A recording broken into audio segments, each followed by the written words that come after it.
London Urdu voice. آواز کی دنیا کے دوستوں، لندن اردو وائس کی جانب سے یوسف ابراہم کا آداب۔ کتاب تاریخ اور عورت سے ایک اور دلچسپ مضمون جس کا عنوان ہے عورت اور تہذیبی عمل۔ اس مضمون کو تحریر کیا ہے ڈاکٹر مبارک علی نے۔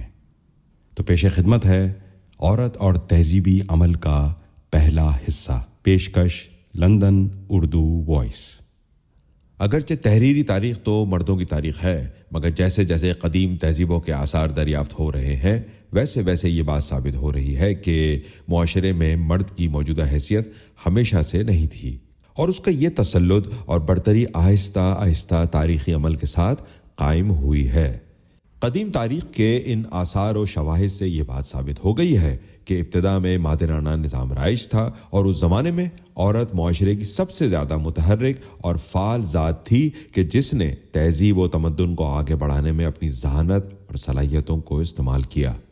گارڈن چائلڈ نے اپنی کتاب تاریخ میں کیا ہوا میں آثار قدیمہ کی شہادتوں کی بنیاد پر ان تمام کاموں کی تفصیل دی ہے کہ جس کی ابتدا عورت نے کی تھی۔ مثلاً جدید پتھر کے زمانے میں عورتیں زمین جوتتی تھیں، اناج پیستی تھیں اور روٹی پکاتی تھیں۔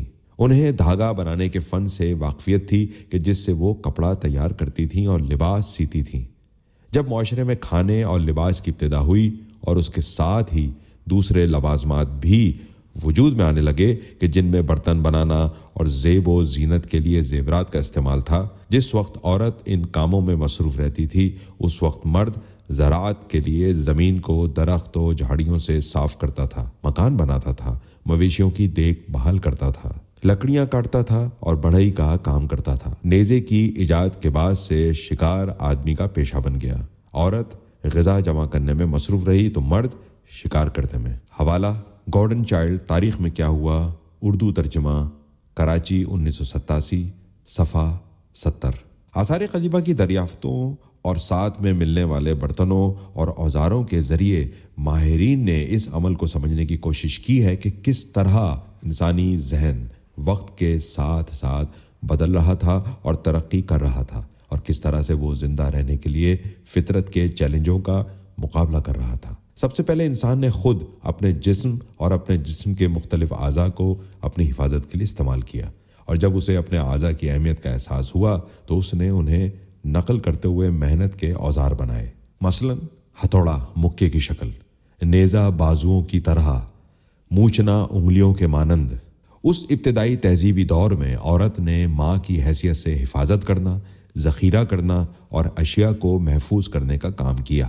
اس لیے عورت نے ٹوکری، صندوق، دیگچی اور زنجیر کی ایجادات کی۔ اس نے گھر کی دیکھ بھال کے ساتھ ساتھ آگ کو محفوظ رکھا، باغبانی کرنا، بیروں کو جمع کرنا اور جڑیں اکٹھی کرنے کا کام کیا۔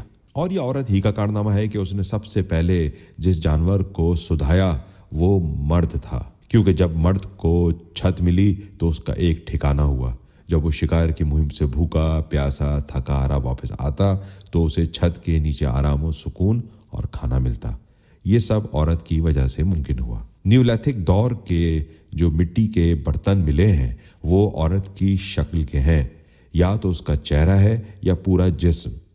یہ اس بات کی علامت ہے کہ عورت کی سماج میں اتنی ہی اہمیت تھی جتنی کہ برتن کی، کیونکہ برتن روزمرہ کی زندگی میں چیزوں کی حفاظت کا کام کرتا ہے۔ دوسری طرف ان برتنوں کی ایجاد کے بعد عورت کی محنت میں کمی آ گئی، کیونکہ وہ اب ان برتنوں میں چیزیں محفوظ کر کے رکھنے لگی، اور اس کے بعد ہی سے آٹا پیسنا اور کھانا پکانا ممکن ہوا۔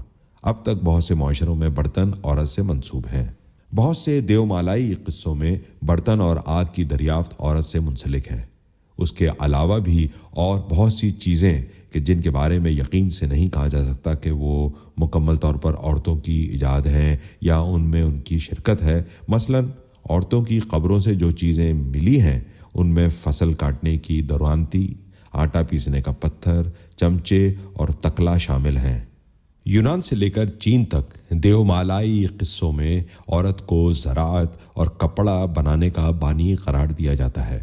گھروں کی تعمیر اور گاؤں کو آباد کرنے میں بھی عورت کی سرگرمیوں کو بڑا دخل ہے۔ اس کے برعکس پتھروں کو چکنا کرنا، ان سے ہتھیار بنانا، کشتی بنانا وغیرہ مردوں کے کام تھے۔ ان دونوں کاموں کے فرق کی وجہ سے عورت و مرد کے کردار میں فرق آ گیا۔ عورت تخلیق، پیدائش اور زندگی کی علامت بن گئی تو مرد تشدد، سختی اور موت کا۔ چونکہ زراعت عورت کی ایجاد تھی، اس لیے زرعی معاشرے میں عورت زرخیزی کی علامت بن گئی۔ جس طرح زمین پیداوار کے ذریعے انسان کو غذا فراہم کرتی ہے، اس طرح عورت بچے پیدا کر کے انسانی آبادی میں اضافہ کرتی ہے کہ جو اس وقت بہت ضروری تھا۔ اس لیے عورت ہر جگہ زرخیزی کی دیوی بن کر ابھری۔ قدیم معاشروں میں جب کبھی قحط و خشکسالی آتی تھی اور زمین بنجر ہو جاتی تھی تو اس وقت عورتیں ہی مختلف رسومات ادا کرتی تھیں کہ جن میں مردوں کی شمولیت نہیں ہوتی تھی۔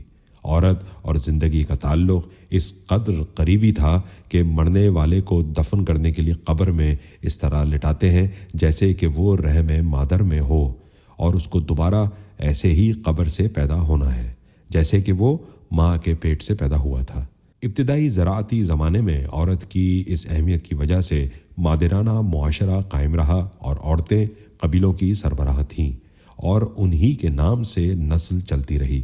اس کی وارث اس کی لڑکیاں ہوتی تھیں اور چونکہ باپ کے بارے میں پتہ نہیں ہوتا تھا اس لیے ماں کے ذریعے ہی سے خاندانی سلسلہ چلتا تھا۔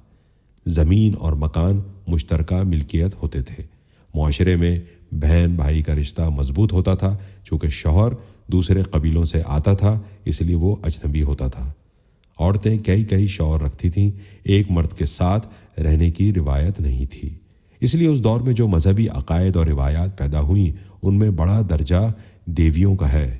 یونانیوں کی بڑی دیوی آرٹیمس تھی جو بعد میں ڈایانا بن گئی اور عیسائیت میں اس نے مریم کی شکل اختیار کر لی۔ ہندوستان میں ہولی کا تہوار اس دور کی یاد ہے کہ جب عورت قبیلے کی سردار ہوتی تھی۔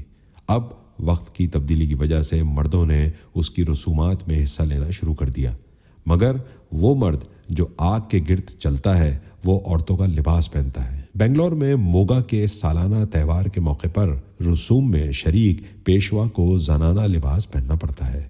اس طرح اور بہت سی رسموں میں مرد زنانہ لباس پہن کر قدیم روایت کو باقی رکھتا ہے۔ ہندوستان میں درختوں کی کنج دیوی ماتا سے منسوب ہوتے تھے اور وہاں مردوں کا جانا منع تھا۔ ستم ظریفی یہ ہے کہ اب وہاں عورتوں کا جانا منع ہے۔ حوالہ DD کوسمبی، قدیم ہندوستان کی ثقافت و تہذیب، لاہور، صفحہ 71-72۔ بقیہ اگلے حصے میں ہمارے ساتھ جڑے رہیے گا۔ آداب عرض ہے۔